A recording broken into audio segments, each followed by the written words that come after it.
దేశ విభజన ఓ పెద్ద చారిత్రక తప్పిదం. ఎవరు చేశారు? బ్రిటిషోళ్ళు కాదు ఆ రోజున. కాంగ్రెస్ పార్టీనే చేసింది. బ్రిటిషోళ్ళు ఏం చేయమంటారంటే చేసేయండి అని అడిగింది. చేయడానికి సంతకం పెట్టింది ఎవరు? కాంగ్రెస్ పార్టీనే కదా. చారిత్రక తప్పిదం కాదా? ఎమర్జెన్సీ చారిత్రక తప్పిదం కాదా? అట్లాగే ఈ దేశంలో హిందువులని మైనారిటీలుగా మారుస్తూ మైనారిటీలకు హిందువుల పైన హక్కులు ప్రసాదించేటటువంటి చట్టం, దాన్ని మాత్రం బీజేపీ అడ్డుకోగలిగింది. ఇకపోతే ఇప్పుడు చెప్తున్నటువంటి మహిళా రిజర్వేషన్ బిల్లు, దాన్ని ఆపడం ఖచ్చితంగా చారిత్రక తప్పిదం. 30 సంవత్సరాల నుంచి ఆపుతానే వస్తుంది. డీలిమిటేషన్ని 50 సంవత్సరాల నుంచి ఆపుతానే వస్తుంది. డీలిమిటేషన్ అసెంబ్లీలు చేశారు, పార్లమెంట్ చేయనీయట్లేదు.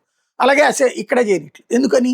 కాంగ్రెస్ దగ్గర కాంగ్రెస్కి ప్రయోజనం చేకూరుతుందంటే 2009లో అసెంబ్లీలకి డీలిమిటేషన్ చేసి పార్లమెంట్లో గెలవలేమనుకోగానే డీలిమిటేషన్ ఆపేసింది. అది కాంగ్రెస్ నైజం. కాబట్టి కొత్తగా నీతులు చెప్పడం టైం వేస్ట్.